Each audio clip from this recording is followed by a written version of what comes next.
Um país grande não é feito pelo espaço que em si ocupa, mas pelo povo que ali habita e pela distância, que não é desculpa. Desculpa para não se ver, ou mesmo para não se olhar no olho de tanta beleza que esse Brasil tem para mostrar. Mas não é só beleza, é força, é vontade, é desejo de abraçar. E se tem uma coisa que esse tempo mostrou, é que abraço é uma das coisas boas de se amar. E é pelo abraço mais fácil que a infraestrutura tem que ser para todos, seja para abraçar um amigo que há tanto não se vê, ou para diminuir o custo desse enorme prazer. Prazer de rever, que se confunde com o direito de ir e vir, e buscar o pão de cada dia e vir ao encontro daquilo pelo qual se escolheu existir. Uma terra, várias águas, um céu e um povo tão gigante. É tanta coisa boa que chego a ficar ofegante. Mas isso tudo é emoção, emoção de ver gente se ligando a tudo que essa terra pode dar, ou melhor ainda, o direito de levar. Levar o que o suor do rosto produziu e que agora se encontra com um novo Brasil, que há muito tempo demonstra o quão pode ser grande, se grande for aquilo que nos une. Por isso, aeroportos não são luxo e nem estradas um mero asfalto. Os portos não podem ser esquecidos e nem as ferrovias serem passado. Infraestrutura é questão de Estado e é dessa forma que estamos levando, pensando nos que virão e deixando o legado do encontro, o encontro do povo com as possibilidades e do Brasil com sua grandeza.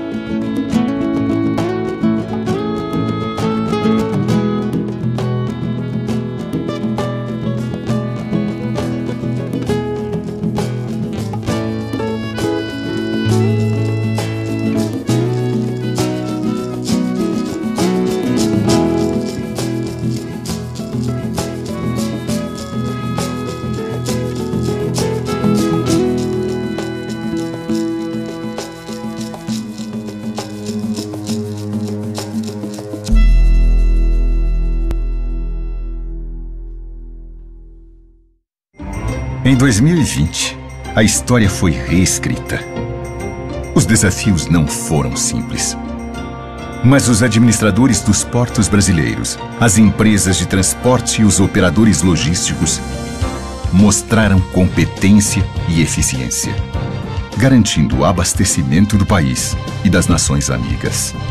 O momento é de buscar soluções e, principalmente, de abrir caminhos para a retomada do crescimento econômico do Brasil. É aqui que o Brasil Export se insere, exercendo seu papel de liderança estratégica neste ambiente extremamente relevante para a nação.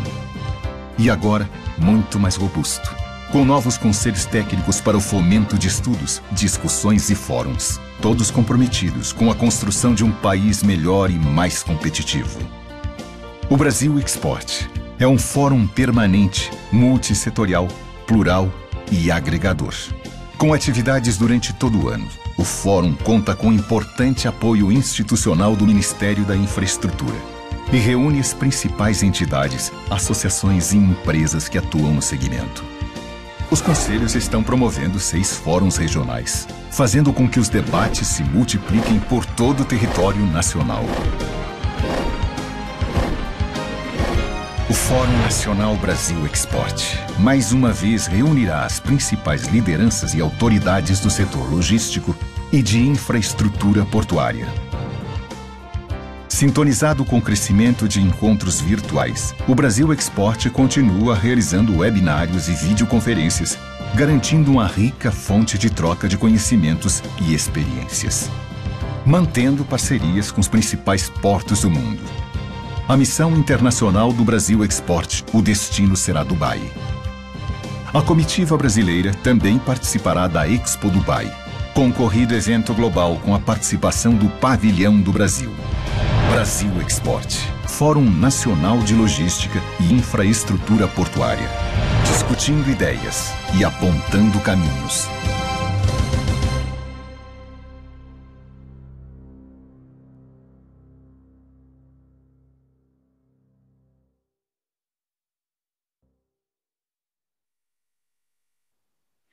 Bom dia, senhoras e senhores, sejam todos muito bem-vindos ao Sudeste Export 2021, Fórum Regional de Logística e Infraestrutura Portuária.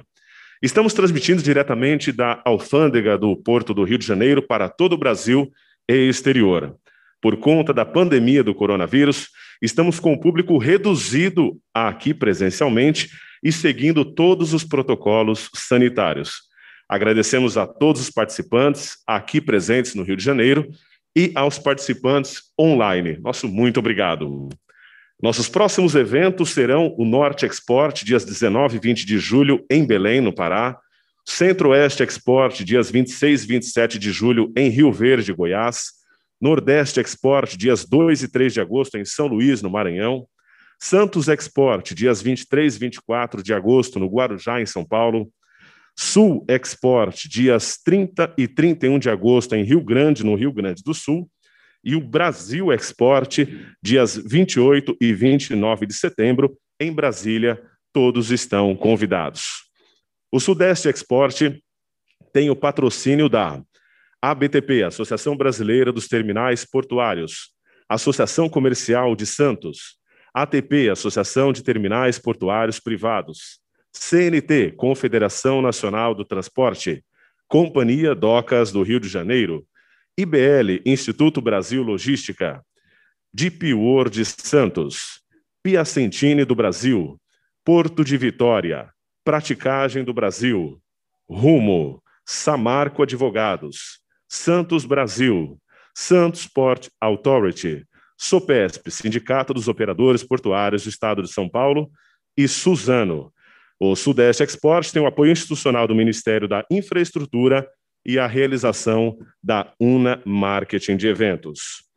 Para a abertura oficial do Sudeste Export, convido para vir ao palco o senhor José Roberto Campos, presidente do Conselho Nacional do Brasil Export.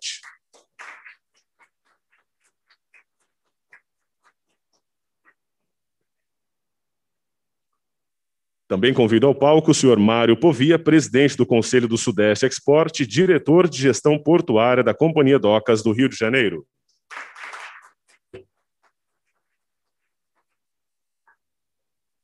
E também convido para vir ao palco o almirante Francisco Laranjeira, diretor-presidente da Companhia Docas do Rio de Janeiro, porto anfitrião do Sudeste Export 2021.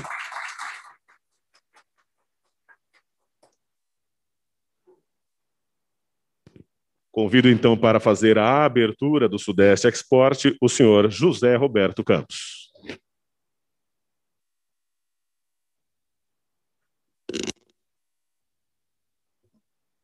Muito bom dia a todos aqui presentes, aqueles que nos acompanham pela internet. É com satisfação que iniciamos os eventos do Brasil Export. O Sudeste Export, por sua importância no comércio exterior brasileiro, realmente tem muita importância aos temas que temos discutido ao longo desse ano. Eu espero que nós tenhamos um grande sucesso aqui no Rio, com os anfitriões de primeira linha, aqui ao meu lado, e que todos aproveitem e que tiremos daqui bons resultados para melhorarmos a logística brasileira. Muito bom dia e obrigado.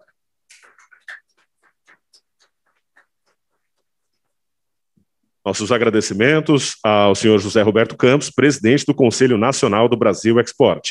Convido agora para fazer uso da palavra o senhor Mário Povia, presidente do Conselho do Sudeste Export, diretor de gestão portuária da Companhia Docas do Rio de Janeiro.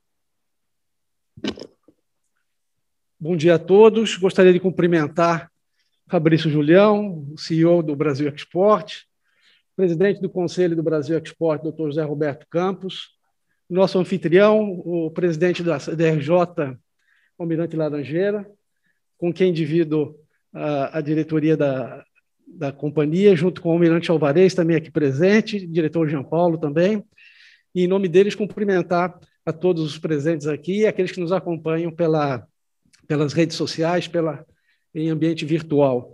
É muito bom esse reencontro, né? Nós estamos inaugurando aqui essa etapa dos regionais, aqui com o Sudeste Export, e rever amigos, né? Nessa etapa que a gente espera estar realmente na descendente da curva da pandemia e voltar aí ao novo normal, mas, enfim, a esse convívio tão importante. Nós buscamos organizar o Sudeste Export com uma pauta bastante interessante do ponto de vista de assuntos contemporâneos. Vamos falar aqui amanhã sobre desestatização, vamos falar de Porto Cidade e vamos dar uma atenção para a carga, particularmente o estado de Minas, que utiliza os portos da região Sudeste. Provavelmente serão 2 dias bastante interessantes de convívio e muito agradáveis aqui na presença de todos.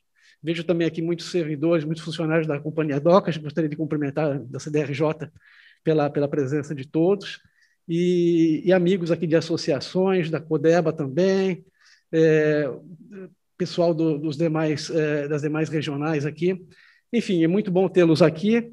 Acho que vamos ter um evento bastante interessante, bastante agradável, e, quiçá, doravante, a gente tem a oportunidade de estarmos mais próximos uns dos outros, confraternizando e discutindo logística, não só portos, né? Portos que por tanto tempo foi gargalo nesse país e hoje é solução, né? Acho que tem um pouco de satisfação de cada um de nós quando vê hoje Porto como solução e não mais como gargalo, mas claramente uma agenda de logística, de multimodalidade, sempre pensando em algo mais holístico para o país. Então, sejam todos bem-vindos, um prazer estar aqui com vocês. Muito obrigado.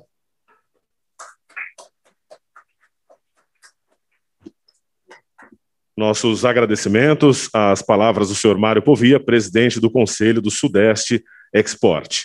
Nós vamos iniciar agora o momento CDRJ. Convido a todos para assistir o vídeo a seguir.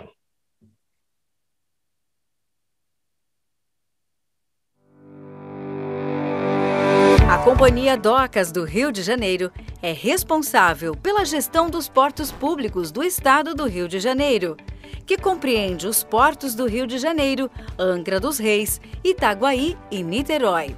Os portos do Rio possuem importância estratégica como agente governamental, provedor de infraestrutura portuária, contribuindo para o fomento e desenvolvimento do comércio exterior do Estado e do país. A companhia vem investindo fortemente em segurança, atendendo aos padrões internacionais. Inaugurou em 2019 o moderno Centro de Comando e Controle de Segurança Portuária e investiu em treinamento para a qualificação da Guarda Portuária, garantindo assim a segurança e confiabilidade das operações portuárias. Outra ação de destaque é a informatização do processo de acesso terrestre ao porto, que trouxe aos usuários benefícios como aumento da transparência, redução de custo e eliminação de burocracia, resultando no aumento sua competitividade. O Porto do Rio de Janeiro, considerado um dos principais portos do Brasil, possui área operacional de aproximadamente 1 milhão de metros quadrados, com cais acostável de cerca de 7 quilômetros de extensão, com capacidade para receber navios de até 336 metros de comprimento. E está se preparando para poder atender navios de 366 metros em pouco tempo. O porto é atendido pela malha ferroviária da MRS Logística, que dá acesso direto aos terminais e área pública. Além disso, está prevista a construção de um terminal ferroviário dentro do porto, melhorando a operação logística e aumentando a oferta por esse modal. Está sendo construído um novo portão de acesso ao porto que ligará a Avenida Brasil direto ao portão 32.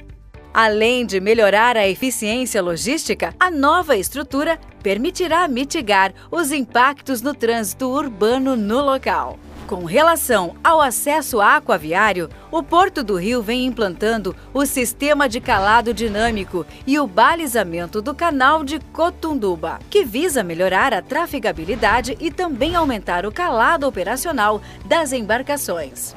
O Porto do Rio possui 2 terminais de containers, um terminal de produtos siderúrgicos, um terminal de granel líquido, um terminal de trigo, um terminal de veículos e um de passageiros. Além disso, possui 2 terminais públicos multiuso que estão disponíveis para investimento. O Porto do Rio de Janeiro possui uma das principais bases de apoio à operação offshore da Petrobras, para atendimento à Bacia de Santos. Do outro lado da Baía de Guanabara está o Porto de Niterói. Localizado estrategicamente, o porto possui 432 metros de extensão de cais e está preparado para atender as demandas de empresas nacionais e internacionais, voltadas principalmente ao apoio às operações offshore da Bacia de Santos, tendo 2 terminais dedicados a esta atividade. Na Baía de Sepetiba está localizado o Porto de Itaguaí. O Porto de Itaguaí é referência em transporte de granéis sólidos, sendo um dos principais exportadores de minério de ferro do país. Se apresenta como uma importante opção para escoamento de granéis e carga geral, vindos de Minas Gerais e do Centro-Oeste. Todos os terminais do porto contam com o acesso ferroviário direto, através da malha concedida à MRS Logística. Com enorme potencial de crescimento, o Porto de Itaguaí se destaca pelas inúmeras possibilidades de acesso. O porto possui 3 terminais de granéis sólidos e um terminal de container. O terminal de container está apto para receber navios da classe New Panamax, com 366 metros de comprimento, oferecendo um valoroso diferencial para armadores e embarcadores. O Porto de Itaguaí possui ainda mais de 2 milhões de metros quadrados de área disponível para investimento, com possibilidade para a implantação de terminal de granel sólido, terminal de granel líquido e terminal de gás. Na Baía da Ilha Grande fica localizado o Porto de Angra dos Reis. Sua atividade principal é o apoio às operações offshore, em especial dos campos localizados na Bacia de Santos. O Porto de Angra possui 430 metros de extensão e uma área de 78 mil metros quadrados, com possibilidade de expansão. Projeta-se também investimentos ligados ao turismo, em parceria com a Prefeitura, visando a maior integração na relação porto-cidade. A Companhia Docas do Rio de Janeiro e toda a comunidade portuária atuam conjuntamente para proporcionar uma maior eficiência operacional dos portos, gerando oportunidades de novos negócios, investimento e parcerias.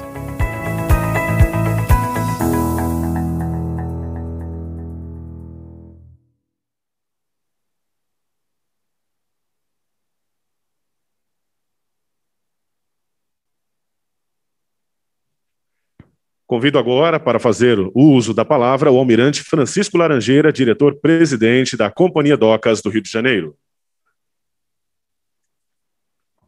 Bom dia a todos aqui presentes, a todos que nos assistem de casa, de vídeo, dos seus escritórios. Vejo aqui muitos companheiros da Companhia Docas e antigos amigos aqui. É uma satisfação muito grande para nós estarmos sediando vocês, né? Tenho certeza que a cidade maravilhosa, o Rio de Janeiro, está os recebendo de braços abertos. Tivemos uma manhã proveitosa, uma navegação aí no Laurindo Pito, pelo Porto, até a Escola Naval. Eu tenho certeza que o dia está colaborando. Então, eu desejo a todos um evento feliz e proveitoso.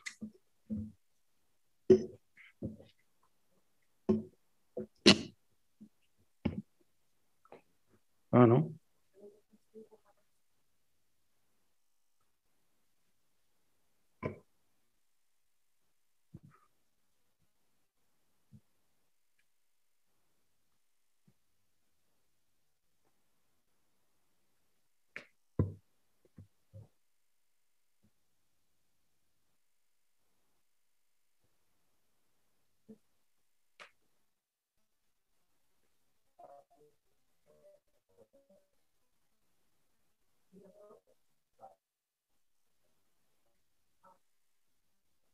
E, em complemento a esse, algumas coisas são repetitivas, entretanto, tem algumas novidades aqui que não foram tocadas, e, portanto, o filme já é um complemento do filme.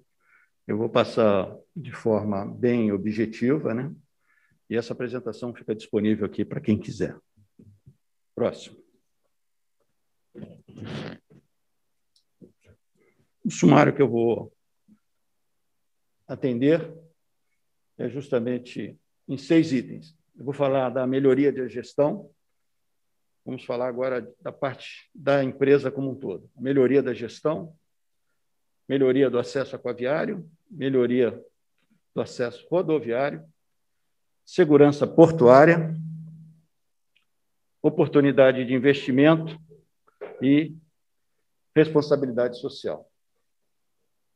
Próximo. Bom, vamos para a melhoria da gestão. A melhoria de gestão é o fundamento para que a gente possa conseguir as demais coisas. Nós sabemos todos aqui que o Estado tem pouca capacidade de investir em infraestrutura, então depende muito da saúde financeira das empresas. Sendo assim, nós precisamos trabalhar a gestão da empresa para que ela seja saudável e, com isso, a gente consiga uma folga financeira para os investimentos para o porto cada vez melhor e pensando sempre num porto para o futuro. A evolução da disponibilidade, como vocês podem ver aqui,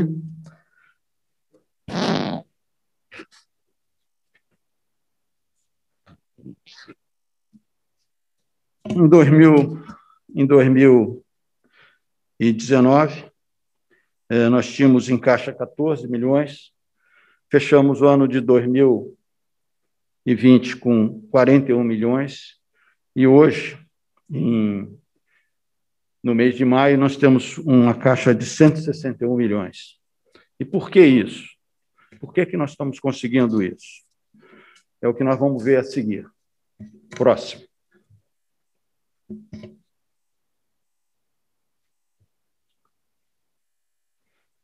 O faturamento da empresa. O faturamento da empresa tem crescido.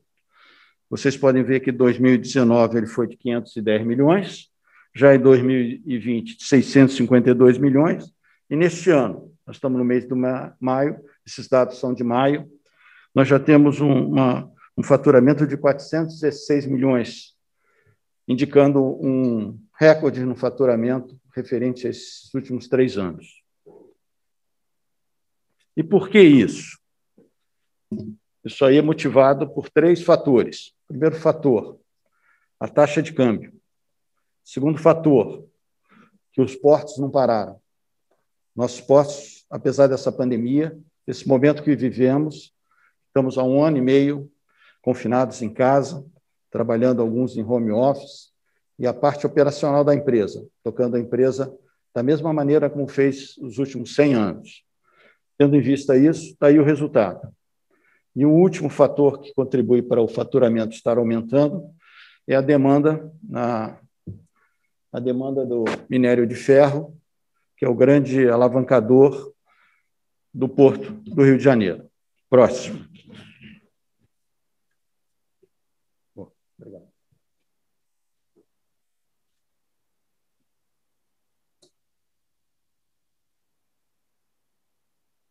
Muito fraquinho. Obrigado. Muito fraco. Bom, senhores, continuando. Então, melhorias na gestão. A primeira coisa que a gente conseguiu, logo na chegada, foi uma redução de 1,4 bilhões no passivo exigível. E como foi conseguido isso? Isso foi conseguido através da revisão de provisões das ações trabalhistas, ações cíveis e ações tributárias. Foi contratado um escritório, um serviço de técnico de perícia, que nos ajudou a arrumar as contas da companhia. Conseguimos, no primeiro ano, 2019, fazer essa redução significativa. Integramos o faturamento dos portos, dos 4 portos. Por incrível que pareça, o faturamento era descentralizado. Com a centralização, nós conseguíamos fazer com que um ganho de eficiência e um controle muito melhor em todo o faturamento da empresa. Promovemos um plano de redução de despesas, através de um PDV, plano de demissão voluntária, isso para tentar baixar a rúbrica pessoal, que é uma rúbrica que pesa bastante nas contas da empresa, e, igualmente, contratamos uma consultoria tributária. Essa consultoria tributária, em pouco tempo, já surtiu o efeito desejado. Como todos sabem, não preciso dizer, a tributação no Brasil é muito intrincada. Então, nós precisamos da ajuda de uma consultoria, e, em pouco tempo, ela já deu um retorno significativo. Próximo. Negociamos antigas dívidas da companhia com os portos, né, que foi feita uma negociação coletiva com todos eles, mas também com o Tesouro, dadas as dívidas de securitização. Isso permitiu a gente equacionar todas as dívidas. Securitização foi a última da companhia.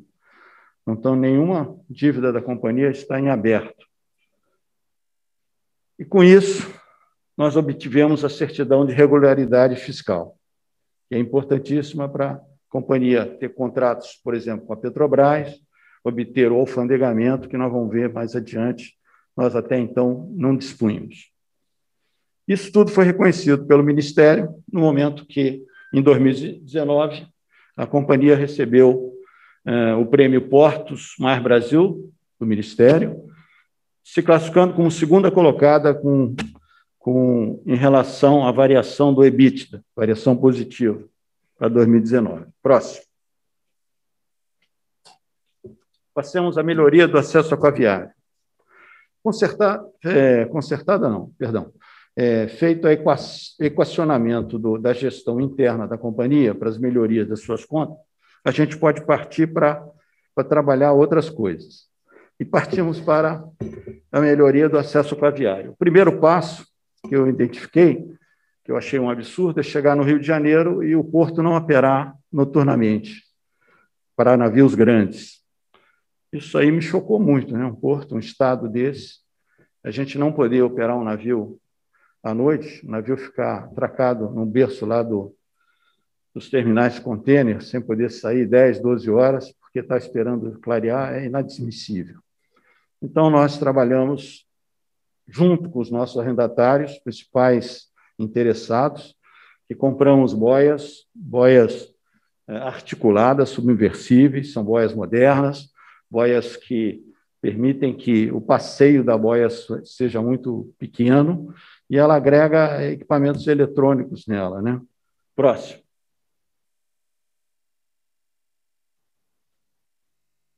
E conseguimos, inclusive, com esses equipamentos, fazer com que os navios possuem um canal virtual para trafegar. Foi feito um trabalho junto da capitania, junto da praticagem e junto dos armadores para que a gente pudesse. Esse canal é um canal natural, abençoado por Cristo, né, que nós estamos aqui na Baía de Guanabara, e ele tem uma profundidade que permite a manobrabilidade o tempo todo. Próximo.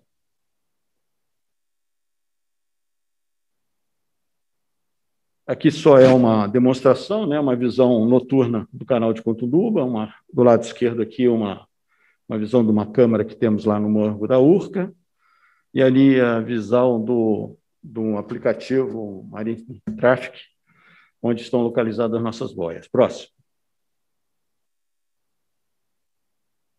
Bom, outra ação que fizemos para melhorar a melhoria do tráfego aquaviário foi trabalhar o calado dinâmico, né?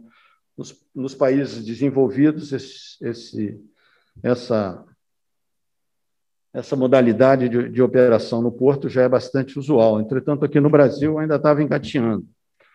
Nós conseguimos, junto à TPC, em tempo recorde, aprovar uma norma que normatizasse isso e começamos a trabalhar. Basicamente, os dados coletados pelas boias.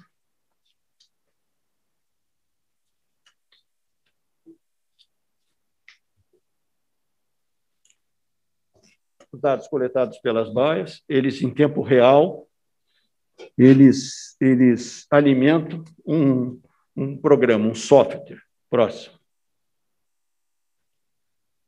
Esse software, ele recebendo informações de onda, vento e corrente, próximo.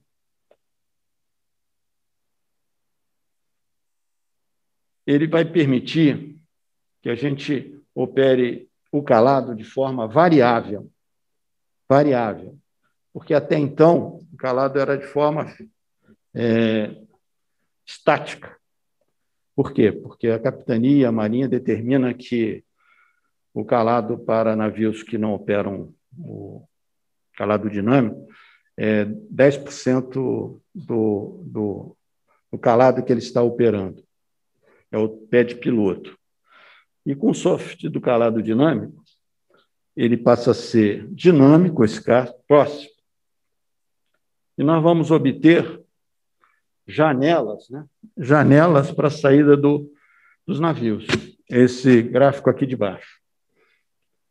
Otimizando o porto como um todo. Próximo. A outra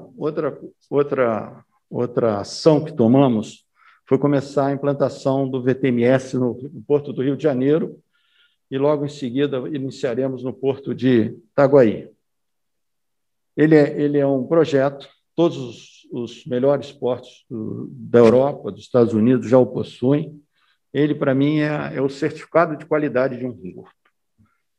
Ele é dividido em 3 fases. A primeira fase, próximo.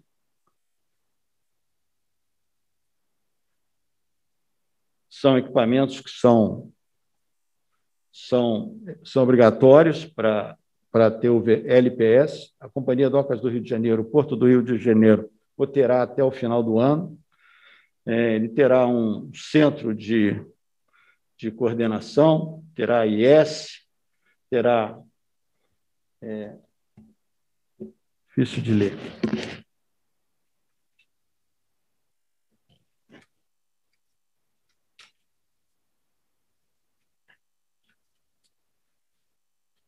VHF, depois terá um sistema de gerenciamento de dados. O VTS, a segunda fase do LPS, ele agrega aqueles equipamentos que estão em branco ali, que é radar, câmera de TV e sensores ambientais.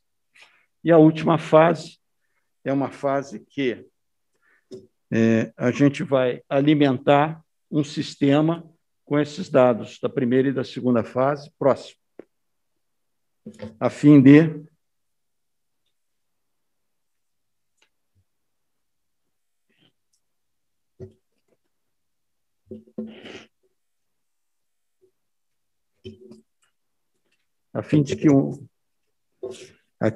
que o sistema me forneça gerenciamento do porto, gerenciamento da guarda, gerenciamento de acostagem, gerenciamento como um todo, de maneira que o navio chegar ao Porto do Rio de Janeiro, sem a intervenção humana, a fatura já vai parar lá no Departamento de Finanças para cobrar. Próximo. A área de cobertura do VTMS ela foi ampliada, porque nós trabalhamos esse VTMS em comum acordo com a Marinha, porque nós utilizamos um radar dela, utilizamos os sítios da Marinha, porque esses sítios, teremos certeza, se os sítios estão dentro de uma área militar, teremos certeza que eles não serão danificados, serão roubados. Então, existe uma parceria. E, sendo uma parceria, nós tivemos que ampliar um pouco mais a área, que é aquele gráfico que está à esquerda dos senhores aí, à direita dos senhores aí, desculpa. Próximo. E ele também conversa, né? Ele encaixa com o plano piloto do e-Navigation, que é um projeto da IMO, projeto que, a partir de 2023, nós deixaremos de ter essas cartas de navegação que nós estamos acostumados, partiremos a ter umas cartas de navegação em substituição a essas, toda eletrônica, de modo que o navio será acompanhado em tempo real durante todo o seu trajeto, de tal forma que, ao chegar na boca da barra, o prático irá receber o navio e o navio já terá designado o seu berço de atracação. Próximo. Esse é um exemplo, apenas um exemplo de como será o centro de controle do VTMS. Próximo. Além disso, nós estamos trabalhando no alfandegamento do Porto do Rio de Janeiro. O Porto do Rio de Janeiro esteve 10 anos operando alfandegado com uma liminar. A liminar foi derrubada. Estamos há 7 anos sem ter alfandegamento do porto. Estamos em vias de, acredito que até o final desse mês, ou no máximo até o próximo, teremos conseguido alfandegar o porto, o que representa mais recursos para o caixa da companhia. Faremos também, nós não temos ainda um programa de batimetria e dragagem perene, estamos trabalhando nisso para o Porto do Rio Itaguaí, apesar do nosso porto, ele não ser como outros, como Santos, que exige uma constante vigilância sobre esse aspecto. Nosso porto é bem mais tranquilo, esse segmento. E depois, em Itaguaí, nós vamos trabalhar para que o canal derivativo seja ampliado em profundidade e largura, a fim de que eu melhore a operacionalidade do Porto de Itaguaí. Próximo. Esse aqui eu vou passar bem rápido, porque nós já vimos no filme o acesso rodoviário. O acesso rodoviário é o portão 32. Esse portão ele permite que as carretas vindas da Avenida Brasil entrem diretamente no porto, sem interferência no tráfego da cidade, no tráfego de automóveis da cidade. O senhor ministro da Infraestrutura fez a inauguração desse trecho a questão de 2 meses atrás. A Companhia DOCA atrasou um pouco o seu projeto e estamos inaugurando até o final do mês, então, modernas instalações ali de acesso ao Porto do Rio, integrando, então, essa facilidade para o porto. Próximo. Estamos trabalhando também no novo pátio ferroviário e na construção de pátios de triagem, truck center, no Rio de Janeiro e Itaguaí, seguindo a orientação do Ministério. Hoje em dia, os nossos caminhoneiros chegam e não têm onde estacionar seu carro, não têm onde comer, não tem uma área de apoio a eles. Estamos trabalhando nisso também. Próximo.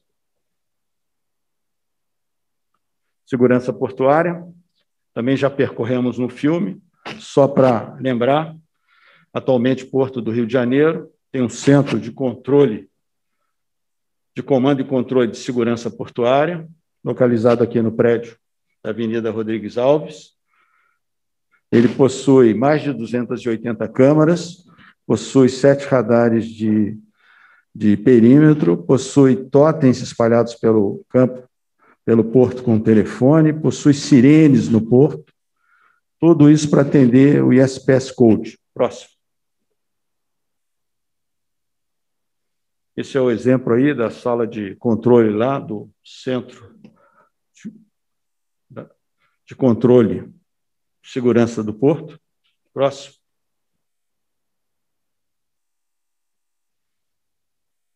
E a informatização do porto. Com o auxílio do Sindicato dos Operadores Portuários, nós obtivemos o software, nos forneceu o software que nós vamos controlar o acesso aos portos tanto do Rio de Janeiro como Itaguaí, serão totalmente automatizados, com reconhecimento das placas e também reconhecimento facial de quem adentra o porto. Com isso vai permitir um controle mais efetivo, dando mais segurança ao porto. Próximo.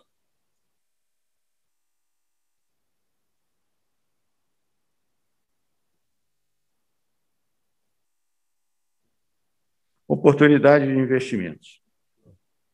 Como nós já vimos no filme, o porto dispõe ainda de áreas imensas.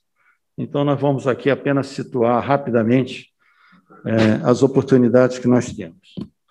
Só para situar todos, a Companhia Docas do Rio de Janeiro é o segundo porto em movimento, em toneladas de movimento de carga, e fazendo um total aí de 5,5 milhões de cargas anual. Próximo.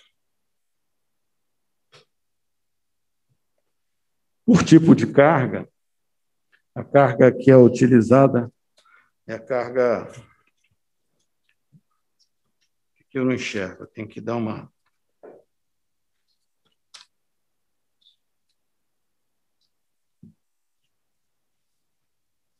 Granel sólido, que são 83%,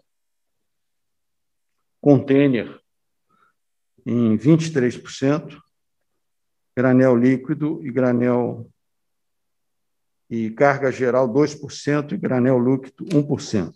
Próximo. Ele contribui para a corrente do comércio, o porto de Itaguaí com 19,2 bilhões e o do Rio de Janeiro com 12,3.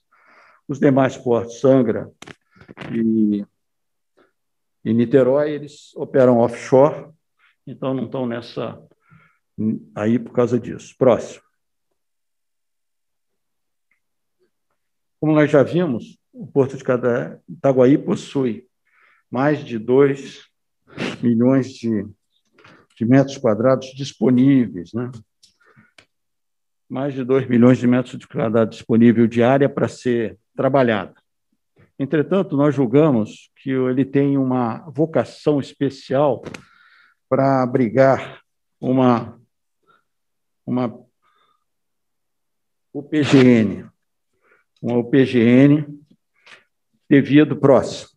devido ele estar exatamente bem à frente do campo de Santos, né? E possuir, né, uma distância não muito grande, com um investimento razoável, não elevado, poder se integrar ao gasoduto de Santos, gasoduto de Campinas, que é essa interligação que vocês veem aí no slide. Próximo. O Porto do Rio de Janeiro está dividido em áreas, a área do Caju, que ele representa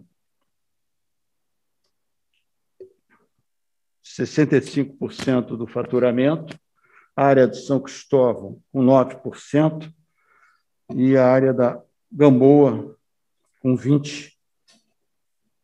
28% do restante. Próximo.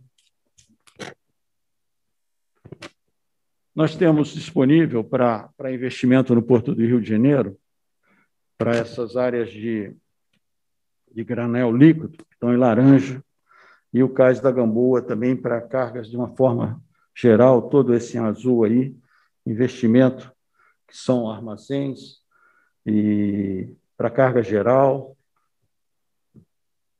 e especialmente a expansão do porto e a Ilha da Pompeba. A Ilha da Pompeba, ela fica distante aqui do cais do porto de cerca de 400 metros, e nós entendemos que ela é a expansão do nosso porto. Como todos sabem, os navios vão cada vez aumentando mais de escalado, vão cada vez sendo maiores.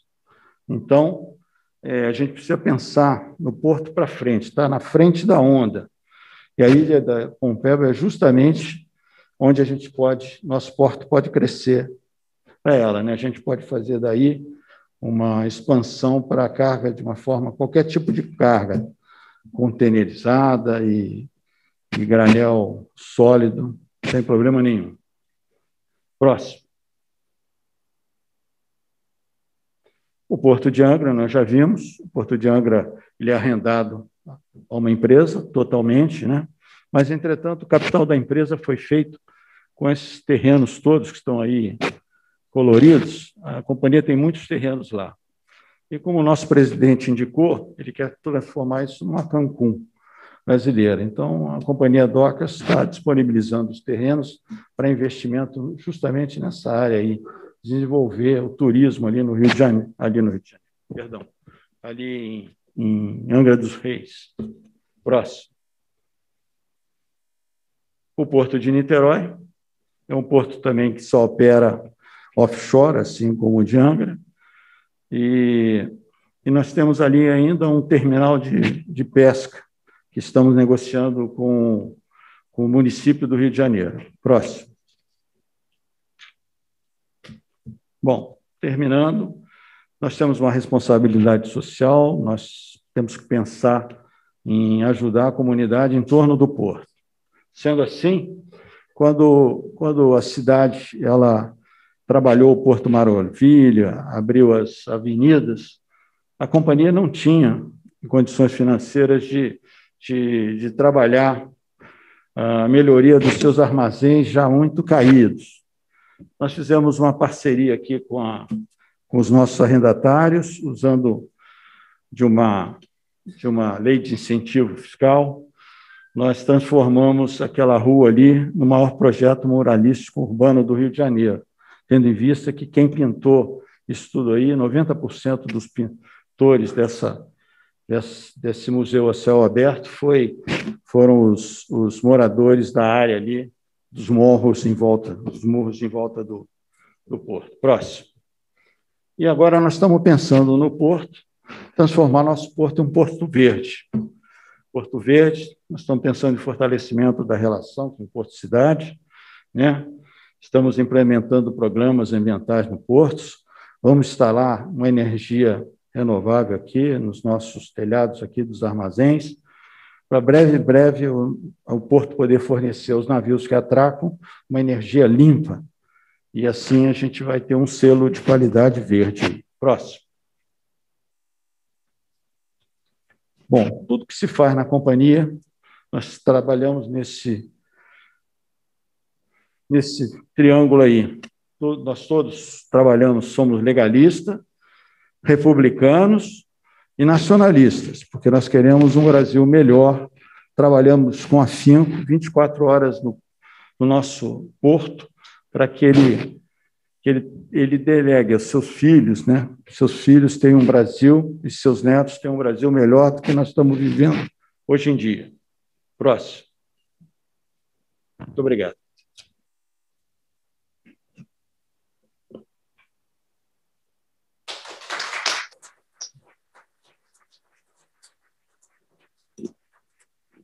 Nossos agradecimentos ao almirante Francisco Laranjeira, diretor-presidente da Companhia Docas do Rio de Janeiro, porto anfitrião do Sudeste Export 2021. Nós vamos ao próximo momento dentro do Sudeste Export.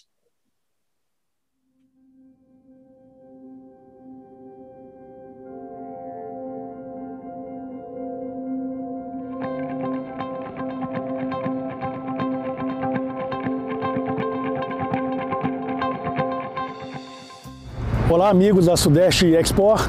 É um prazer estar com vocês mais uma vez. Vocês me conhecem. Eu sou Júlio Castiglione e, circunstancialmente, estou aqui presidindo a Companhia Docas do Espírito Santo, a Codesa. Nesse mesmo momento em que eu falo com vocês, está acontecendo a primeira audiência pública de privatização de uma companhia Docas no país. Hoje é dia 6 de julho de 2021, um dia histórico, um dia importante, em que o governo federal está recebendo contribuições para que a gente possa aprimorar esse modelo que se propõe. Bem, como eu cheguei aqui nesse momento, numa quadra tão importante, para um porto secular, um porto que tem uma história que se confunde com a própria história da minha cidade, Vitória, e com a história do meu estado, Espírito Santo. Bem, essa história não é sobre mim, essa história é sobre todos nós que gostamos de porto, que vivemos o porto e que estamos ávidos, claro, por um modelo que, enfim, emancipe, projete o setor portuário brasileiro. Bem, diante disso, sabendo que é do interesse de todos, eu os convido para uma breve jornada. Em 15 minutos, vou mostrar para vocês o que eu encontrei na Codesa quando cheguei, o que nós fizemos desde então e, principalmente, o que será do futuro dessa companhia e como esse futuro vai impactar a sua vida e a sua atividade no Porto de Vitória.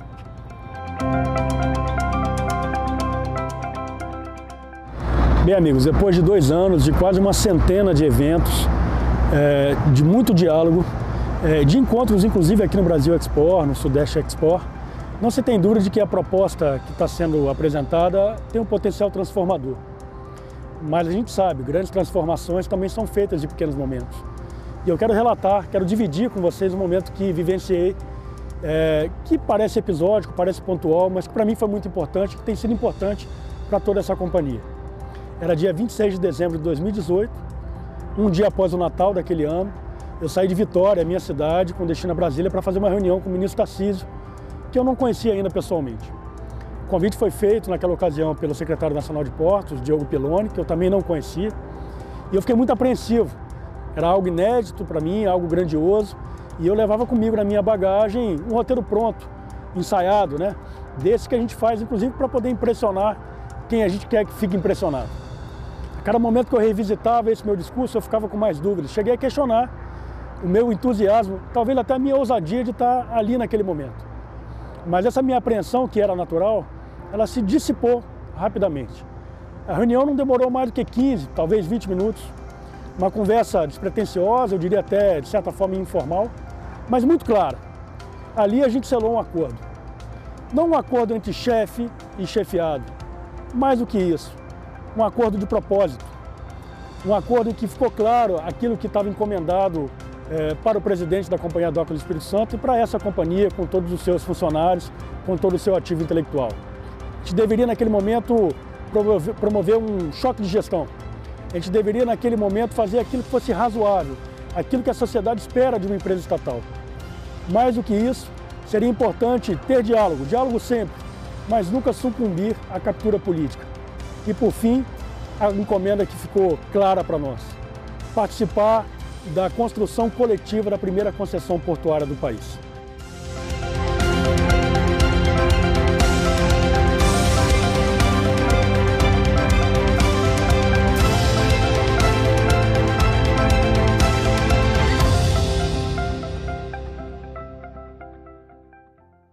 Aqui na Codesa, a gente sempre incentiva todas as pessoas, a nossa equipe, a exercitar um bom hábito. O hábito de reconhecer aquilo que já foi feito por aqueles que nos antecederam.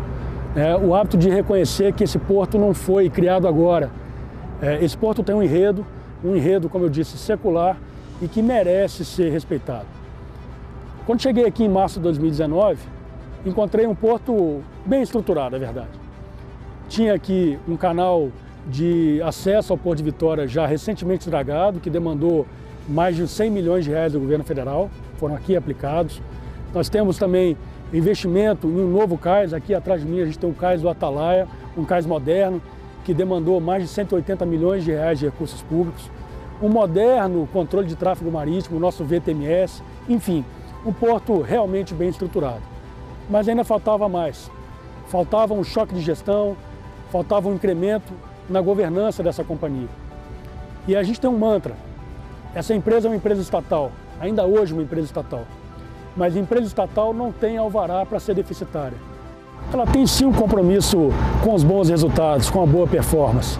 E é claro, esses bons resultados, essa boa performance deve se reverter em benefício socioeconômico para toda a comunidade. Essa é a função social de uma empresa estatal. Mas repito, e tenho dito para todos que estão conosco nessa jornada, uma empresa estatal não pode ter compromisso com o déficit. E para romper com esse compromisso, o que nós fizemos? Com o aval do Ministério da Infraestrutura, qualificamos a equipe. E quando eu digo qualificamos a equipe, pode parecer que aqui não havia profissional qualificado. Não, não se trata disso. A gente conseguiu encontrar um alto capital intelectual dentro dessa companhia, demos oportunidades a muitos. Além disso, fomos ao mercado contratar profissionais e essa equipe hoje, que é composta por gente, por prata da casa e também por pessoas experimentadas no mercado, está conduzindo um processo de desestatização internamente na companhia. Fizemos essa guinada de movimento e a primeira coisa que foi feita com essa nova equipe é qualificação do custeio. Para qualificar o custeio, foi importante revisitar todos os contratos da companhia, relicitar aqueles contratos que pareciam para nós antieconômicos, fazer uma fiscalização, inclusive, sobre a juridicidade desses contratos. E o resultado prático disso foi, já no primeiro ano de gestão, cerca de 30% de saving, de economia nos gastos da companhia. No âmbito da política de recursos humanos, a gente também precisou racionalizar decisões muito difíceis, decisões que a gente não comemora, mas que resultaram no enxugamento do quadro na ordem de 30% do que se tinha antes. É claro que respeitando todos os direitos trabalhistas, com muito diálogo, mas, sobretudo, tendo compromisso com a perenidade da companhia. Porque, afinal de contas, se a companhia não consegue sustentar, a longo prazo ela não consegue sustentar também as pessoas que dela dependem. Mas não adiantava olhar apenas para a despesa, era importante também olhar para a receita. Incremento de receita não se faz do dia para a noite, a gente sabe. É necessário planejamento, diálogo, entendimento com o setor produtivo. Por isso que a gente reposicionou o setor comercial da companhia. Hoje a companhia não trabalha de forma passiva, esperando a demanda do setor produtivo. A gente vai ao mercado, conversa com quem tem carga para movimentar aqui no Porto de Vitória e no Porto de Capoaba, e com isso a gente se antecipa aos movimentos. A gente já tem um resultado promissor. Desde que o Fundap foi reestruturado em 2013, a gente pode dizer que os anos de 2019 e 2020 foram os melhores anos da história do Porto de Vitória em termos de volume de movimentação. Isso é promissor e também já está trazendo para nós um ano de 2021 que é o viçareiro. Em 2021 a gente já teve um primeiro semestre espetacular e muito provavelmente a gente vai ter um ano ainda melhor no seu desfecho. Isso, repito, não se faz do dia para a noite, se faz com muito trabalho e com gente qualificada. Agora, é importante que, ao pactuar relações comerciais, a gente não tenha déficit de credibilidade. Por isso também a gente tem trabalhado no sentido de trazer segurança jurídica para os contratos. Todo mundo que trabalha em porto, todo mundo que já teve o desafio de interpretar contratos portuários, já experimentou uma grande insegurança. Nós temos um dever aqui, minimizar essas inseguranças, se não for possível, talvez até eliminar essa insegurança. E é por isso que a gente tem lançado processos seletivos simplificados para fazer contratos de arrendamentos transitórios e, mais do que isso, a gente tem buscado, com diálogo, trabalhar junto com os arrendatários para buscar pontos de concordância. A gente não pode deixar de lembrar que a grande vocação de uma companhia docas é administrar o ativo portuário. E por isso a gente teve um foco com inspiração, inclusive, na linha programática do governo federal. A ordem aqui, a orientação da diretoria, a orientação dos gestores da Codesa era: está proibido falar de novos investimentos, está proibido falar de busca de recursos em Brasília, enquanto a gente não conseguir entregar o proveito social, o proveito econômico que a comunidade portuária já esperava em relação aos investimentos que já haviam sido feitos. Foi por isso que nós encontramos uma obra em andamento, uma obra de construção do Cais do Atalaia, uma obra absolutamente importante, que consumiu em torno de 180 milhões de reais do governo federal. E a gente tocou essa obra, entregou tempestivamente, licenciou, e o Cais do Atalaia hoje já está em operação, um novo equipamento que está sendo aproveitado por toda a comunidade capixaba.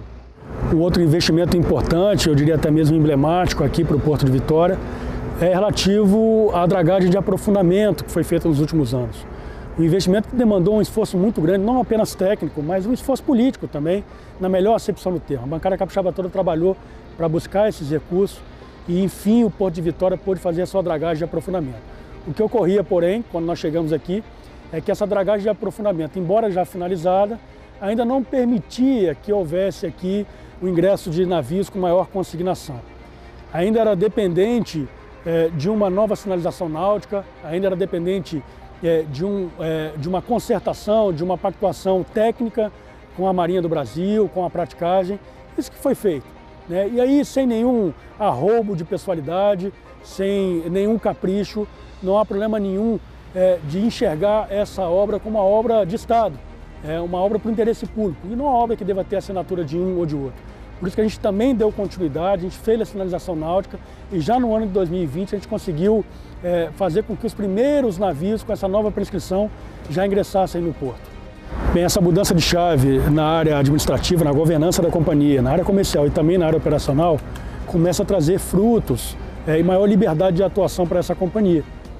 No ano de 2021, A gente já está fazendo a dragagem de manutenção do canal de acesso a Porto de Vitória e também dos berços com recursos próprios. Mas é claro, amigos, que a companhia ainda tem imperfeições, tem muito desafio pela frente.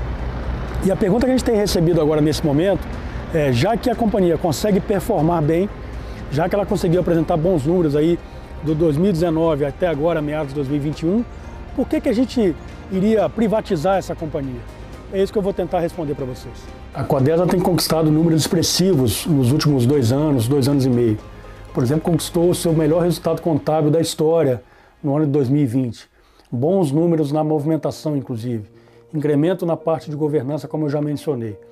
E essas conquistas de um passado recente têm autorizado algumas pessoas à conclusão de que a Codesa, de fato, não deveria ser privatizada. A gente discorda dessa conclusão. A gente discorda porque quando a gente vai visitar o passado da companhia, a gente percebe que, de fato, a Codesa teve momentos de altos e baixos. Mas o que garante, de fato, aquilo que a sociedade quer da Codesa não é esse sobressalto. Nós precisamos de perenidade, de previsibilidade, precisamos de um crescimento constante. Tenho ouvido também de algumas pessoas que a Codesa, hoje a Autoridade Portuária Pública, deveria se manter pública porque outros portos são geridos também por autoridade pública e têm performado bem.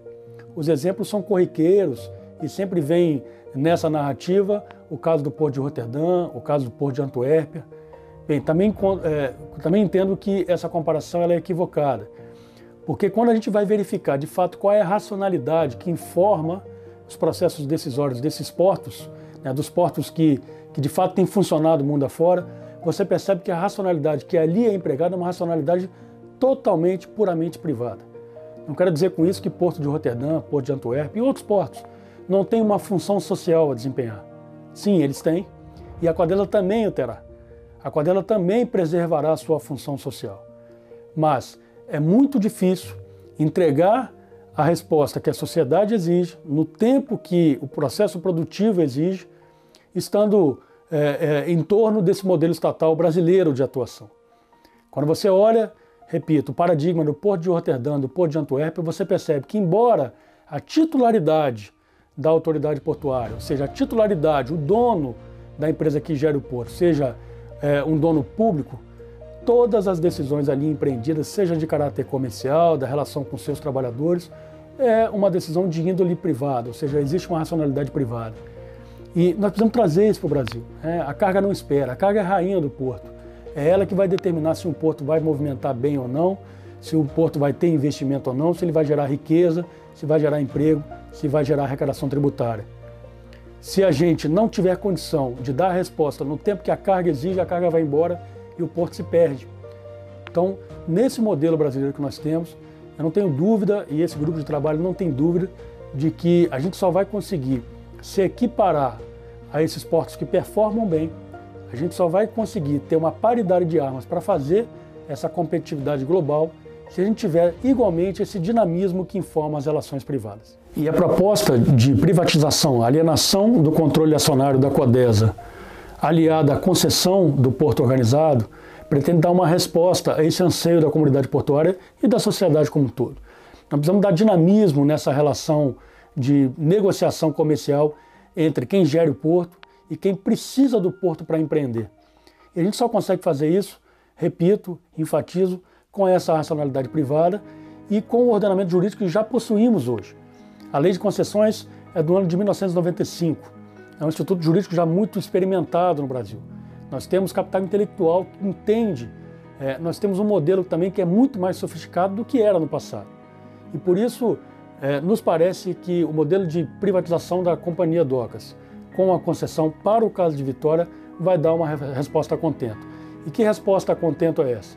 É permitir que a autoridade portuária tenha liberdade negocial para tratar com aquele que queira empreender dentro do porto. Claro que essa liberdade negocial não é ilimitada. O porto continua sendo público. O conceito de porto organizado ainda existe. A função social, agora da concessionária, também deverá ser preservada e respeitada. A regulação continuará sendo feita pela própria ANTAC. A política portuária não vai ser cedida, não vai ser transferida para terceiros. Ela continua na mão da sociedade por intermédio do governo federal. O importante é que, no momento de negociar esses contratos, se tenha o dinamismo que hoje a Codesa não tem e que por isso não consegue ter um salto qualitativo, como a gente deseja, e mais do que isso, um salto de qualidade que seja permanente, que seja perene. Nessa nova formatação, em que a gente consegue aliar o dinamismo da relação comercial privada com a preservação do interesse público, da política pública de infraestrutura, a gente vai estar oferecendo aos arrendatários aquilo que os arrendatários de fato já conquistaram, que é direito deles. Respeito aos contratos. Ou seja, segurança jurídica, previsibilidade só se conquista quando você respeita o contrato, e a proposta que está sendo conduzida pelo governo federal vai nessa linha, de respeitar o quanto pactuado com os atuais arrendatários. Para aqueles que buscam uma oportunidade de empreender dentro do porto e que não conseguiram, muitas vezes por conta desse formalismo, dessa burocracia, dessa atuação letárgica que grava a atuação do Estado brasileiro, a proposta é de mais dinamismo, de maior liberdade, como eu disse. E um mundo de oportunidades se abre. Um operador portuário poderá operar em movimentação de spot, como acontece hoje. Ele poderá se associar com outros operadores. Ele poderá ter formatações, complexões também de negócio com outros arrendatários. E tudo isso, repito, num ambiente privado, entregando ao setor empreendedor brasileiro aquilo que sempre se cobrou do governo brasileiro. E o que sempre se cobrou? Se cobrou que o Estado brasileiro não interferisse demasiadamente nas relações privadas. Trocando em miúdos, o que se cobrou desde então é que o Estado não atrapalhasse quem quisesse produzir. E é isso que o Estado hoje, brasileiro, está apresentando para o setor portuário. A liberdade para que os privados possam trabalhar na convergência e, evidentemente, respeitando uma linha mestra, que é a linha do interesse público. E, por fim, uma atenção especial a quem importa, às pessoas.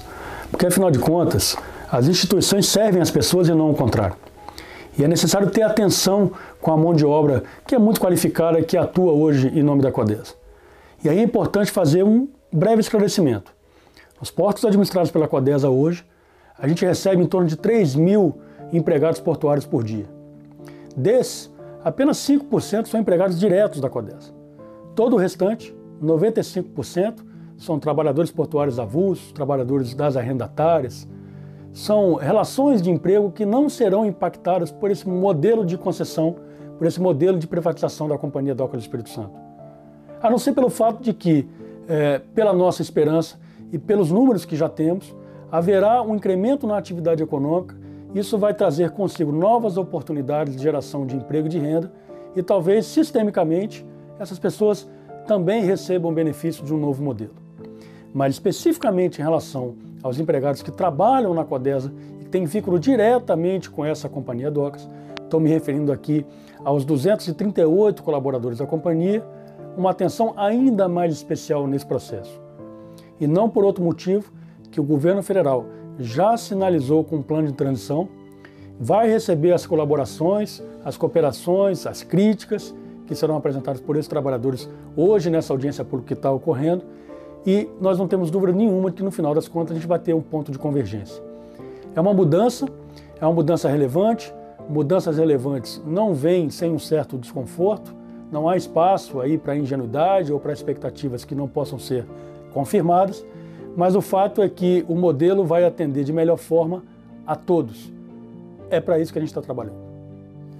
E aí, meus amigos, já me despedindo, lamentando pelo fato de não poder estar presencialmente com vocês nessa oportunidade, queria convidá-los para continuar nesse processo, trazendo críticas, trazendo também as sugestões, produzindo um novo modelo que seja cooperativo e que seja coletivo e, sobretudo, com a consciência de que nós estamos diante de um ponto de partida e não de ponto de chegada. Como eu disse no começo, o Porto não começou essa história hoje, ele tem um enredo e esse enredo ele é permanente, ele está se reconstruindo. Nós temos a possibilidade de ser protagonista nisso, de dirigirmos o futuro que a gente quer para a Companhia Docas do Espírito Santo e para os portos públicos capixabas. Então é com essa mensagem que eu me despeço de todos vocês, trazendo vocês para esse jogo mais uma vez. Vamos tentar construir um futuro melhor para a Companhia Docas do Espírito Santo e para todo o segmento portuário nacional. Muito obrigado.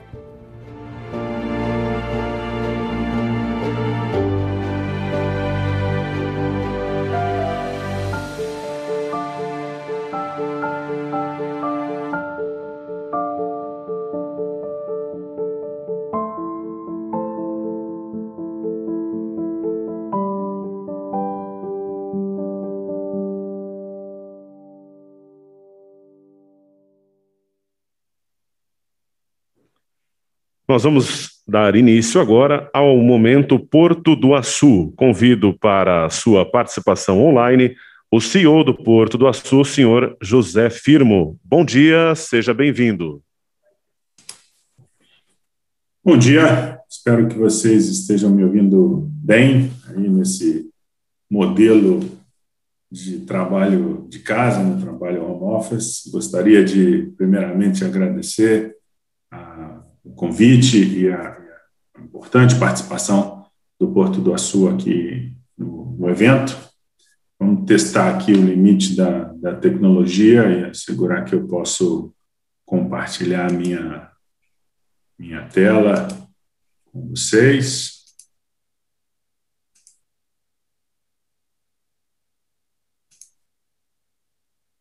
Acredito eu que vocês estão ouvindo e me vendo pelo feedback que eu estou recebendo aí do Caio. Bom, para nós é uma excelente oportunidade aqui de compartilhar com vocês as últimas notícias aqui do nosso querido Porto do Açu. Vou fazer uma apresentação rápida e bastante objetiva das últimas notícias do nosso querido Porto. O Porto do Açu ele tem, obviamente, sua história ainda muito jovem, é um porto de quase uma década de concepção.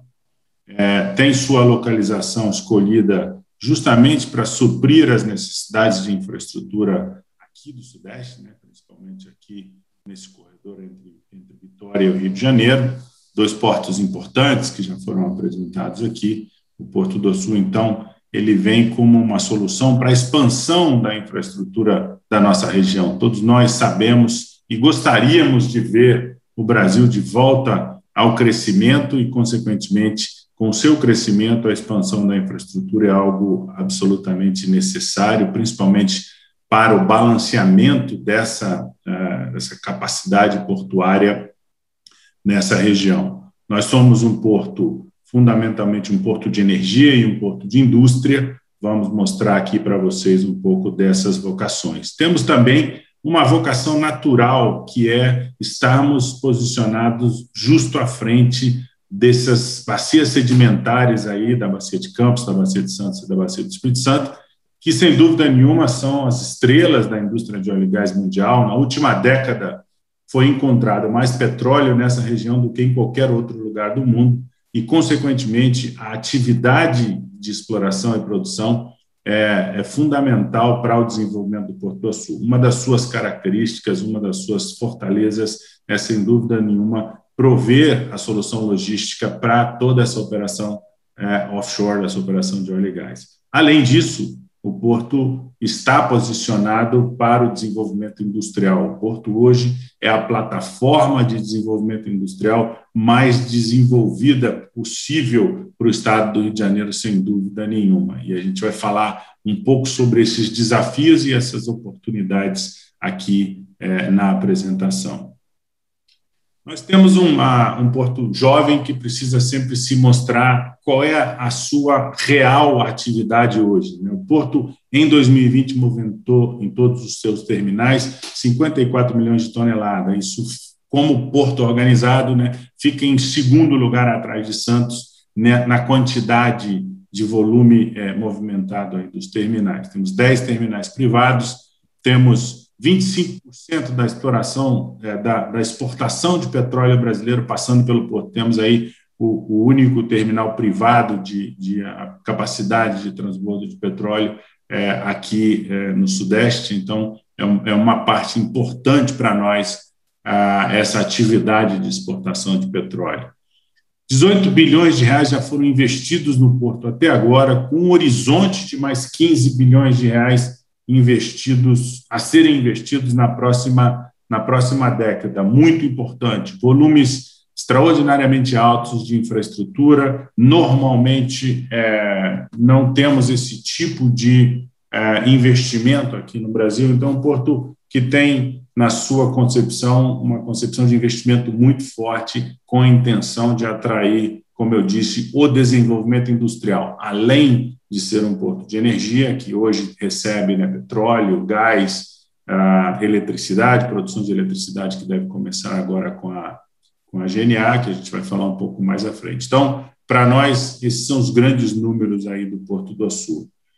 O Porto do Açu, ele nasceu com uma pegada de sustentabilidade muito forte. O Porto tem, dos seus 130 quilômetros quadrados, sim, esse é o número, 130 quilômetros quadrados, 40 quilômetros quadrados dedicados a Caruara, que é uma reserva de proteção ambiental de Restinga, a maior reserva de proteção privada de Restinga no Brasil, e tem na sua política de sustentabilidade esses pilares que vocês podem ver aqui, mas é um porto que no seu DNA, na sua geração, é um porto que nasce já com um compromisso social, com um compromisso de sustentabilidade com a sociedade. O ESG continua e continuará crescendo no nível de importância, principalmente na visão dos investidores, e o Porto do Açu se orgulha de ter nascido com o seu DNA muito forte aí de sustentabilidade.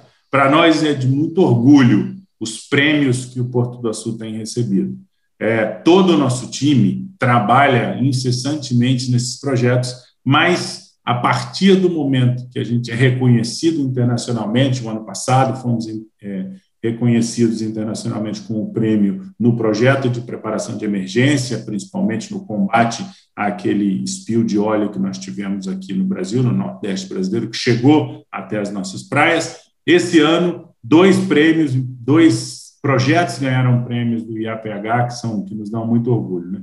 O projeto, fundamentalmente, da luta contra o Covid, que todos nós, não só o Porto do Açu, mas todos nós aqui na sociedade brasileira e na sociedade mundial, todos nos demos conta de que o Covid era uma guerra, uma batalha que só seria vencida se houvesse uma união de poder público, de iniciativa privada, de sociedade civil.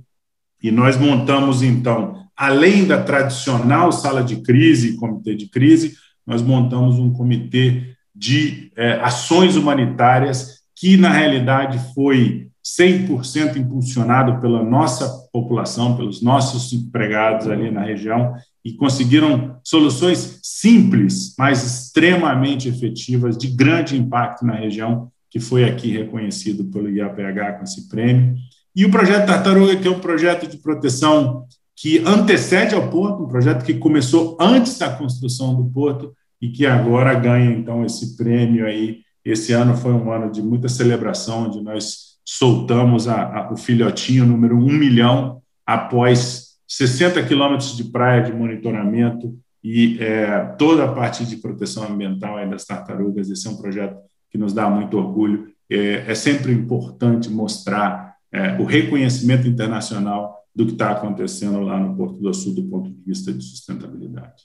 Do ponto de vista de negócio, nosso porto, como tem uma amplitude muito grande, ele tem vários hubs. E aqui a gente fala do hub de minério, que é talvez o primeiro que chegou ali, né, com a exportação de minério, com o mineroduto que vem da Anglo, que vem de Minas Gerais e exporta, esse ano exportou próximo de 25 milhões de toneladas de minério.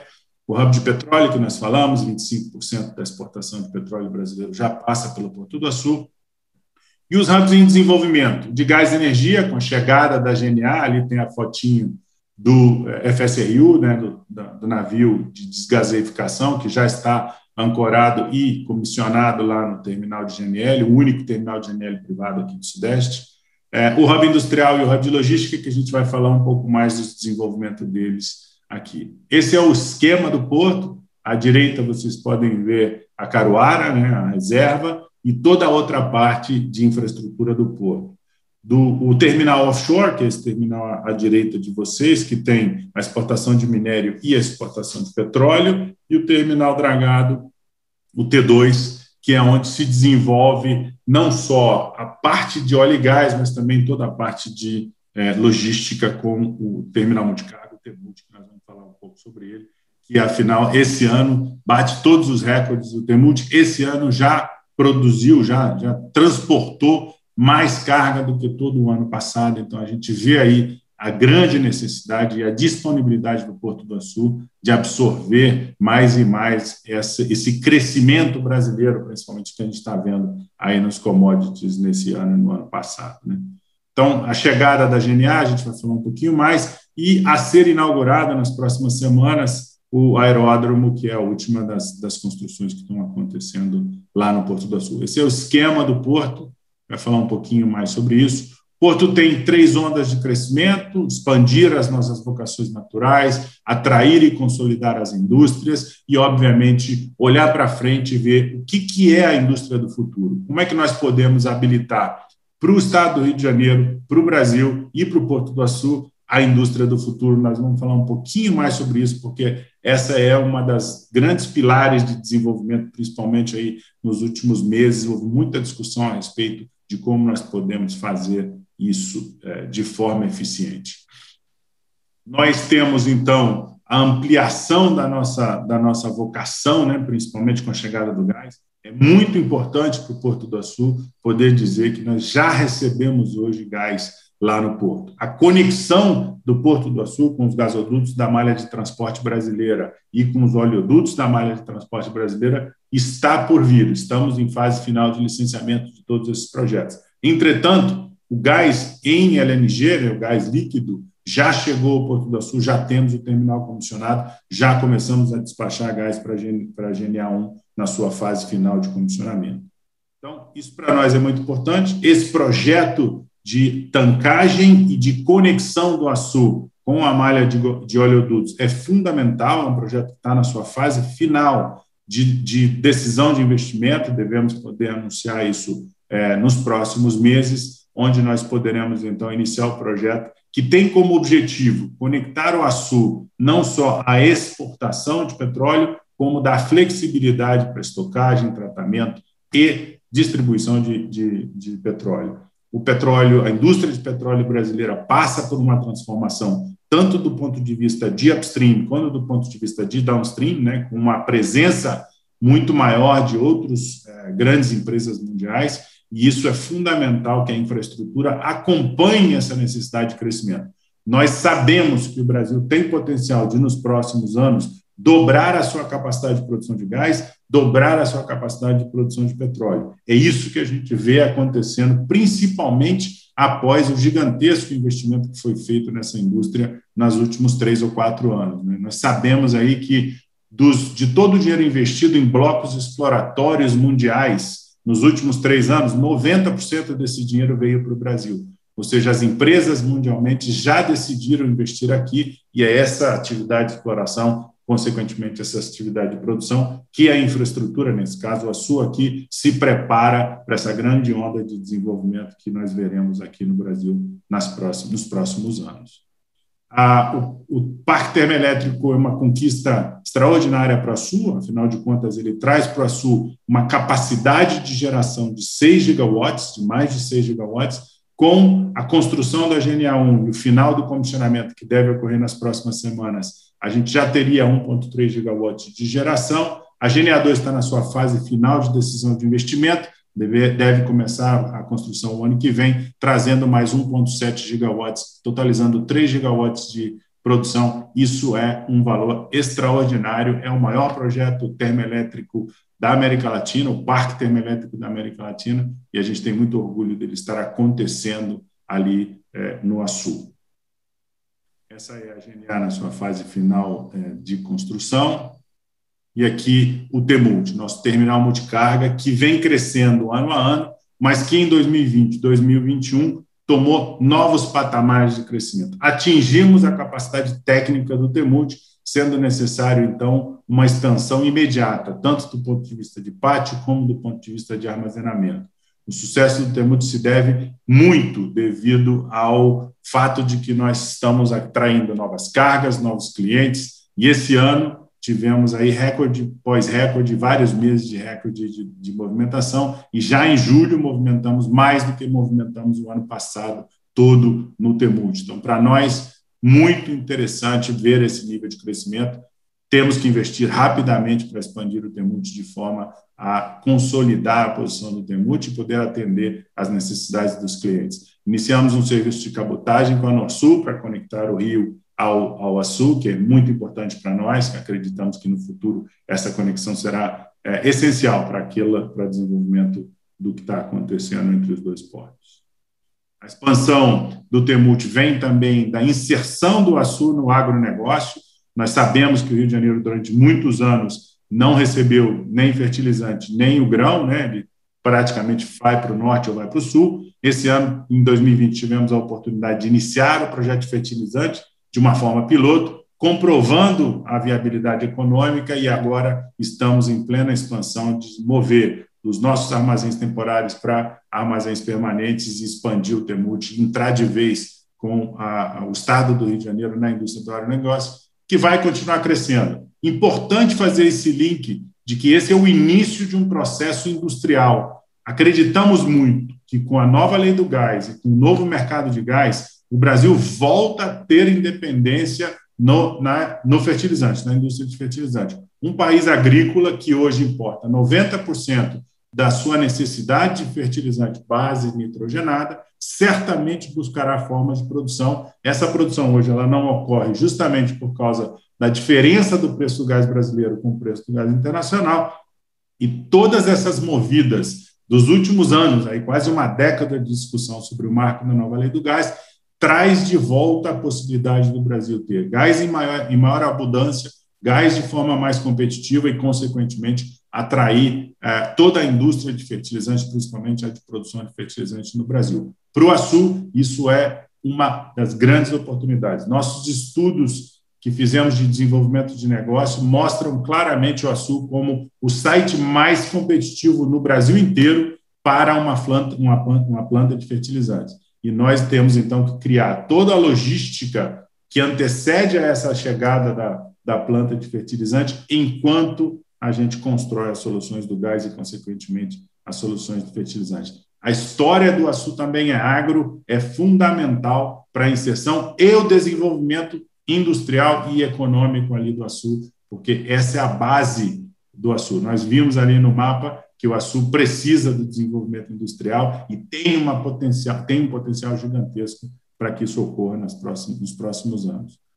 A ER-118, que é a ferrovia, principalmente o trecho norte, essa é uma das grandes apostas de que nós teremos, finalmente, não só um balanceamento logístico, né, equilibrando o sistema portuário do Brasil para o futuro, mas também a captura de uma enorme quantidade de carga disponível hoje que nós poderíamos trazer, não só para o açu, como todo o trecho norte ali da ferrovia. Essa ferrovia habilita também grandes investimentos, principalmente na base do minério de ferro, para que a gente possa continuar desenvolvendo economicamente a indústria ali no açu, no norte fluminense e, obviamente, no Rio de Janeiro, no estado do Rio de Janeiro. Gás, como eu disse, é a base, uma das grandes bases. Nós temos um desenvolvimento de base minério de ferro, um desenvolvimento de base gás, e todos esses dois contribuem para o desenvolvimento industrial do açu. O que tem acontecido, o que nós temos visto, é que, além de todo o desenvolvimento industrial tradicional, como nós chamamos, que é o que nós buscamos no açu e sempre buscamos no açu, existe uma nova onda. Vivemos um momento histórico de uma discussão de investimento passa a ser agora ancorada na capacidade que esse investimento tem da sua fonte sustentável. Existem grandes investidores, grandes empresas querendo fazer o salto tecnológico, o salto inovador para buscar já a indústria do futuro. Quando nós fizemos a análise do açu, nós vimos que o açu oferece uma alternativa muito única, uma capacidade de investimento e de flexibilidade para a geração de soluções que outros portos internacionalmente e nacionalmente têm muita dificuldade de fazer. Os grandes portos mundiais hoje têm estratégias de separar e segregar toda e qualquer disponibilidade diária para essa indústria do futuro. Entretanto, são portos com 95%, 96% de utilização. No caso do açu, nós temos um ponto de maturidade em que 18 bilhões de reais já foram investidos, a infraestrutura está pronta, mas tem 90 quilômetros quadrados de retroárea disponíveis para o desenho dessas soluções. Além disso, um porto de calado de águas profundas, que já exporta mais de 80 milhões de toneladas de energia, o que potencializa, então, sonhar que o Açu pode ser e deverá ser um dos grandes players mundiais na energia do futuro. Esse salto para o futuro se consolidou muito esse ano com a filosofia do Açu Greenport. Ao anunciarmos essas capacidades, ao anunciarmos o nosso alinhamento com o negócio sustentável, baseado na nossa política de sustentabilidade, o interesse foi extraordinário.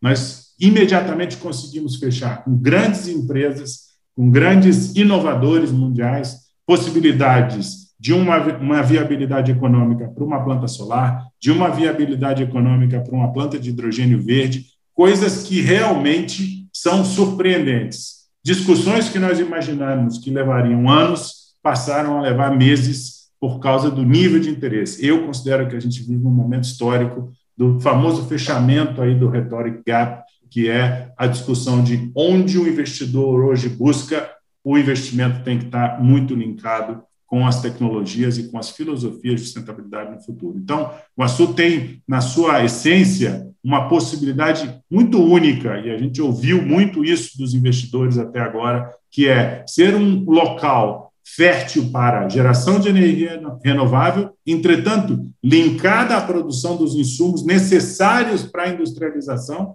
e aí fazer, então, um desenvolvimento industrial absolutamente sustentável e correto, né, de forma eficiente, desde o início, conectado à logística e à capacidade de um porto, já com infraestrutura de exportação, já com capacidade de exportação, principalmente de energia líquida, como é o que a gente tem ali no Açu. Então, um porto de calado de condições internacionais, capaz, conectado já às grandes cadeias internacionais de logística de energia, sendo capaz, então, desenhar os grandes projetos do futuro da transição energética. Essa é a grande visão do Açu que a gente enxerga para um dia ter algo parecido com o que a gente vê aqui de ocupação industrial, que está linkado a energias renováveis, seja eólica, offshore ou onshore, conectado de uma vez à indústria química, conectado de uma vez à indústria de aço do futuro. A indústria de geração, a indústria química e a indústria de aço são as duas indústrias que irão ter que se reinventar nas próximas décadas. Todos nós sabemos disso, porque são os dois segmentos industriais que mais contribuem para a geração de CO2 na atmosfera. Então, essa transformação se encaixa perfeitamente nas possibilidades ali do Porto do Açu. Essa era a minha apresentação. Eu queria agradecer uma vez mais a oportunidade de apresentar o Porto do Açu aqui para vocês, com as últimas novidades, convidá-los ao YouTube e a sua experience no YouTube, para que vocês possam conhecer melhor o Porto do Açu. Muito obrigado. Nossos agradecimentos ao senhor José Firmo, CEO do Porto do Açu. Muito obrigado. Vamos dar início agora ao momento SPA, Santos Port Authority, com a exibição de um vídeo a todos que acompanham o Sudeste Export. Ter mais de um século de história nos traz a vantagem de carregar aprendizados, maturidade e de saber o que deixar para trás e o que preservar. Passamos por mares turbulentos, mas não perdemos o norte. O que nos impulsiona são a dedicação, o esforço e o conhecimento. Temos muito orgulho de ser o maior da América Latina e agora assumimos o compromisso de ser também o melhor. Mais moderno, mais transparente, mais eficiente, mais sustentável, mais global. Tudo está mudando e nós também. Estamos mais abertos para o mundo, para as parcerias, para o desenvolvimento. Comprometidos com o mercado, com a sociedade e com o Brasil. Autoridade Portuária de Santos. Porta para o mundo. Parte de você. O ano de 2020 foi, ao mesmo tempo, complexo e de muitas conquistas para o Porto de Santos. Mesmo com os desafios impostos pelo enfrentamento de uma pandemia inédita e que afetou o comércio exterior, o Complexo Portuário de Santos obteve sucessivos recordes de movimentação. O volume operado saltou de 134,4 milhões para 146 milhões de toneladas, crescimento de 9,4%, algo que nem as melhores projeções no cenário pré-pandemia poderiam apontar.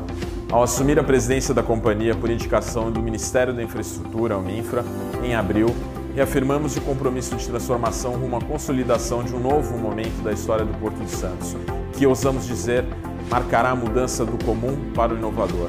As aprovações da nova poligonal e do plano de desenvolvimento e zoneamento do Porto de Santos são marcos históricos que lançam as bases do Porto do Futuro, primando por uma lógica de otimização na ocupação das áreas, que permite ganhos de escala e favorece sobremodo a sustentabilidade ambiental, social e econômica. Com isso, projetamos um pacote de aproximadamente 7 bilhões em investimentos, composto pela completa remodelação da ferrovia interna do Porto, e também por leilões das áreas portuárias. Ao todo são 8 leilões, sendo que 2 deles já foram realizados, o STS-14 e o STS-14A, com 505 milhões em outorgas para a SPA. São os primeiros valores de outorgas a irem para o caixa da autoridade portuária desde 2010, propiciando à companhia ampliar a capacidade de investimento e modernização do porto e trazendo independência financeira para a empresa. Aliado a esse cenário, o porto se transformou em um canteiro de obras, fruto da retomada da confiança do investidor. Estão em andamento pelo menos 10 grandes construções, ampliações e modernizações de terminais, totalizando 2,3 bilhões em investimentos. O momento coincide com uma nova e virtuosa etapa do porto, marcada principalmente por 2 situações: a relicitação da primeira leva de contratos firmados na década de 90 e uma nova onda de investimentos realizados em arrendamentos vigentes como contrapartida à negociação da prorrogação dos contratos. Tendo por base as melhores práticas de governança e transparência, com foco em elevar o nível dos serviços prestados e a sustentabilidade econômica, e para manter a companhia cada vez mais eficiente e lucrativa, aceleramos as medidas que são indispensáveis para preparar a companhia para a máxima geração de valor e contribuir significativamente no processo de desestatização. A eficiência, austeridade e diligência são marcas registradas dessa gestão e resultaram em importante crescimento de receitas e lucros, consolidando e incrementando o resultado já obtido em 2019. Encerramos 2020 com um lucro de 202 milhões. É a primeira vez desde 2014 que a companhia fecha com 2 resultados positivos na sequência. Mais importante que isso, avançamos significativamente na pavimentação do caminho para o crescimento sustentável e consistente, vital para o fortalecimento desse ativo tão importante para a cadeia logística nacional. Criamos ainda uma agenda voltada ao fortalecimento da relação porto-cidade, com ações que buscam fomentar projetos sociais, turísticos, culturais e de mobilidade urbana. Acreditamos que a chave do futuro da SPA reside nas pessoas que a integram e pelas quais somos imensamente gratos. Imbuídos do espírito de servir que nos move, reiteramos a confiança para sempre cumprir nossa missão e gerar valor aos clientes, acionistas e sociedade. Os agradecimentos ao Momento SPA. Muito obrigado a todos que participaram conosco desta manhã. Nós faremos um intervalo e voltaremos às 16 horas com o Sudeste Export. Muito obrigado.